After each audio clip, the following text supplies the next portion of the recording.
and China did not want, therefore chose to veto a mandate, a UN mandate from the UN Security Council for that operation. It had nothing to do with the situation in Macedonia itself, but the fact that the Chinese had vetoed it meant that Ireland couldn't go. So it's all very well to have a strict interpretation of when Irish soldiers can be deployed, but it doesn't always mean you can contribute in the way you might want to, because obviously the Balkans, for everybody in Europe, is a key strategic environment, and we want to encourage stability and growth.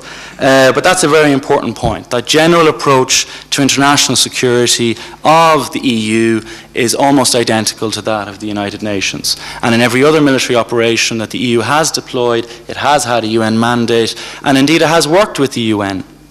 The EU operation in Chad in 2008 and 2009, which coincidentally happened to be commanded by an Irish general, not only did it work with the UN in New York, but then it handed over to a UN peacekeeping force after it had tried to stabilize the situation of refugees and internally displaced persons in eastern Chad. It handed over to a UN force. So working with the UN is also very important operationally. But the third reason why I think Irish governments are supportive of EU defence policy is also, I mentioned how neutrality in the post-World War II period or during World War II was really about demonstrating our sovereignty, about Irish independence. Well, around the EU table, we maintain that sovereignty. Ireland, like Lithuania, and indeed any other member state, has a veto over every EU operation and can choose to participate or not, or choose to decide how much it wants to participate or not. And it has complete decision-making autonomy over what it wants to do with its defence spending, development spending, and so on.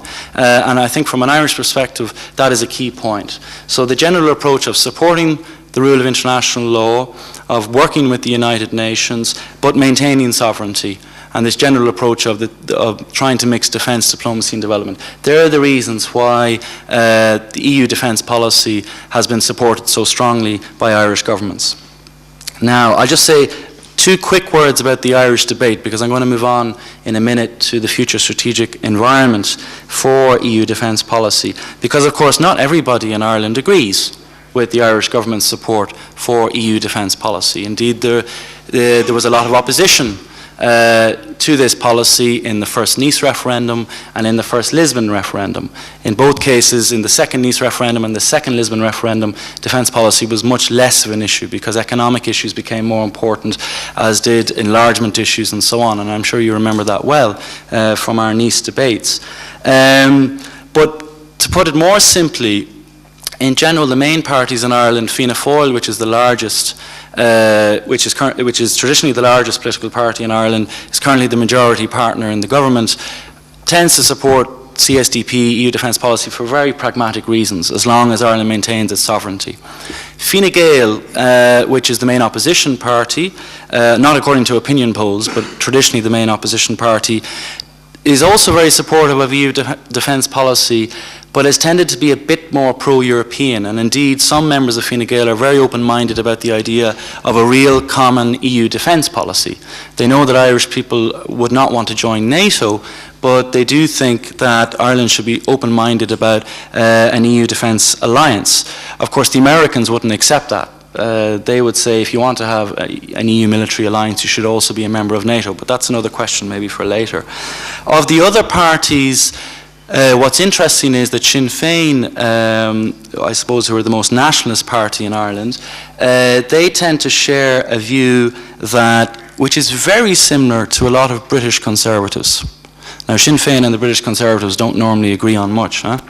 They certainly don't agree on Ireland. But they do agree a lot on Europe, interestingly. They both don't like the euro very much. And they also don't like EU defence because they see it as a political project. They see it as something that's going to create a European army.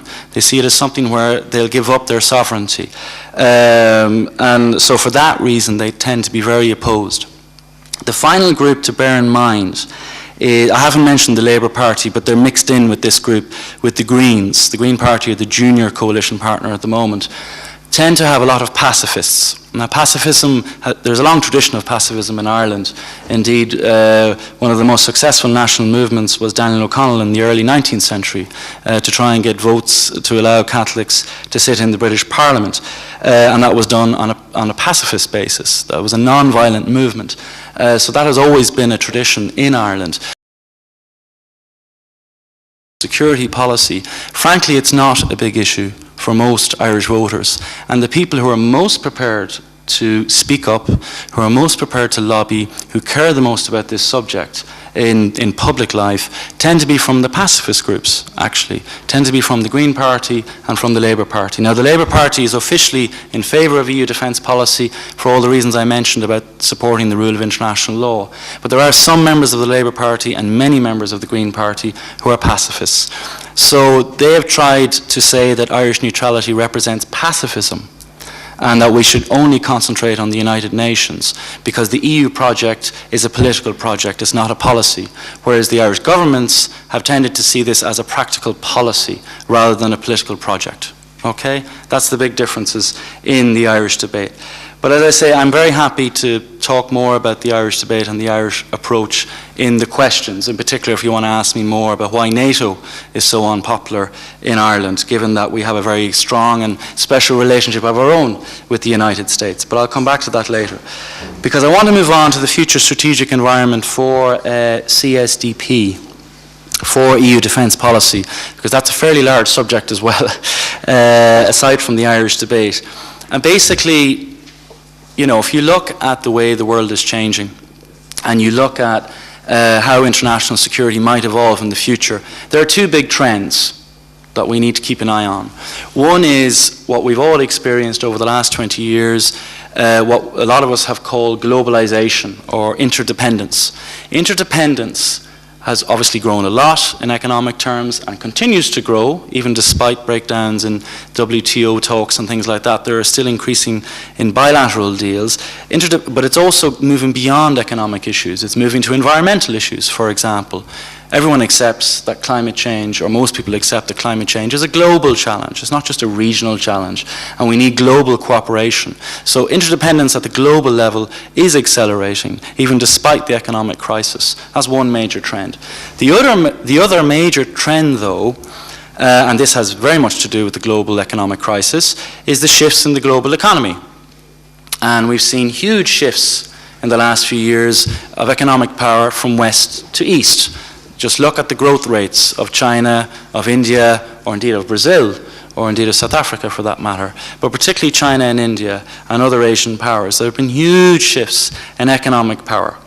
And essentially the mix of these two trends, I'm sure you're all familiar with the unipolar world that we used to live in 10 years ago. And I'm sure you're all familiar with the multipolar world. And I'm sure you're even familiar with the concept of Richard Haas of a non-polar world. Richard Haas from the Council on Foreign Relations.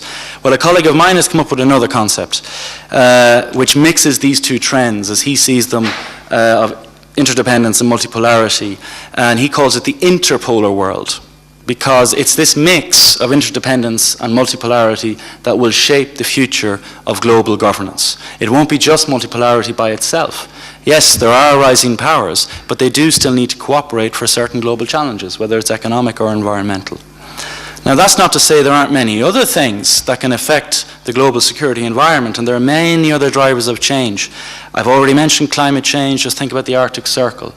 That could change the way we trade in Northern Europe, or it could bring about a whole host of new security issues. If you think about demography, we have declining populations in the EU, but on a global level, you have huge migrationary shifts that will also bring about huge security challenges.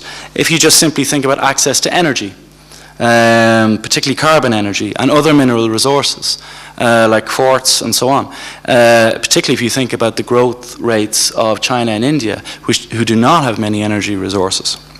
If you think about technological developments and their proliferation, I mean, perhaps one example of that, for example, is the Iranian nuclear program, or indeed the Indian software industry. You know, these technologies are not only being produced in the West anymore. And another huge driver of change will be fragile states and weak governance. Now, the American strategist Thomas Barnett, he wrote a very interesting book a few years ago called The Pentagon's New Map. where he talks about what he calls globalization's ozone hole, and that you're going to have an arc of instability stretching from Central America through Sub-Saharan Africa up into the Middle East through Central, South and East Asia and Southeast Asia. And in that arc of instability are a huge number of failing states, fragile states or weak states. And that's where terrorists are most active. That's where the proliferators of weapons of mass destruction are most active. And that's where most conflicts are taking place at the moment. I mean, we in the EU live in a very nice part of the world, relatively speaking. We're in a relatively safe place. But in that arc of instability, there are a huge number of conflicts, particularly intrastate conflicts, not so much interstate, but within states, civil wars. If you just think of the situation in somewhere like Sudan with the upcoming referendum, for instance. Now, this mix of the interpolar world and these drivers of change, and of course I'm sure you can all think of many other drivers of change and important ones that I've forgotten, but all of that mix suggests to me that at the very least we'll have more actors on the international security scene in the future. If you think of the state actors, you know, look at how China is trying to increase its contributions to UN peacekeeping. You know, India as well. India already has quite a long record in UN peacekeeping. But obviously rising powers will start getting more involved in international security. But it's not only state actors. I've already mentioned terrorists.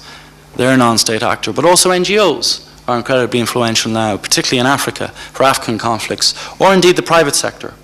If you even think about the media, for example, as a private sector venture, has a huge influence on the way international security is perceived, understood, and dealt with. I suppose then the key question in this interpolar world, will it lead to more cooperation or competition? Now, the easy, albeit less desirable, answer is probably both. I've already mentioned, you know, China and India, massive growth rates, massive people shifts within their countries. They will need access to energy. And if you look at how they're investing in numerous naval bases, for example, along the Eurasian littoral, along the maritime coast, they're essentially encircling each other because they know they both need it. So there's a real danger of competition between China and India for energy resources, along with us. If you look at the Chinese investments, for example, in Africa, in countries like Nigeria, have huge energy resources. That's one example of potential competition. But there are examples of potential cooperation. I mentioned climate change and the global economy. Look at the emergence of the G20 in the last few years at the global governance level. It's not only about the United Nations these days, it's also about other formats. And of course we are seeing more regional cooperation, whether you think of Mercosur, the African Union, and especially ASEAN. I think ASEAN will become a very interesting organization in East Asia. When thinking about regional cooperation, of course, it's worth bearing in mind that we in the European Union are at the vanguard of regional cooperation, and they look to us as a role model, and how we emerge from this economic crisis, how strongly we emerge or how much weaker we're perceived will have a big impact on what we can do in the world, and have a big impact on the idea of regional cooperation around the world, because if we're seen to fail, then others will assume that they will fail as well, and that would be a dangerous thing. And why does that matter? Because it matters because the primary aim for EU foreign policy is to have effective multilateralism. It's all very well to recognize that we have more interdependence and more multipolarity, but if we don't convince, particularly the rising powers, to sign up to the rule of law and implement the rule of law, and in particular to try and resolve conflicts as peacefully as possible, we're going to be in trouble, because it's very much in our interest. The EU as a project is all about the rule of law. I mean, I'm sure you remember when Lithuania was negotiating its accession, I'm sure the Lithuanian negotiators were bored to death dealing with the Commission officials, telling them all the rules they had to implement, all these acquis, all those chapters that had to be closed. Yes, it's boring, but as Churchill said, it's better to jaw than to war. And that is what the EU is all about. It was founded as a peace project, and that's what EU foreign policy is all about. Now, I've said all of that, but of course, what does this interpolar world mean for security challenges in particular? Because rising economic power, particularly in Asia, is starting to translate into changes in military power. Now, you're all aware that the US is still by far and away the largest military power in the world. And it is also true that the EU27, if you add up their figures collectively, are actually the second largest military power in the world. Maybe that's something we can go into more detail on later.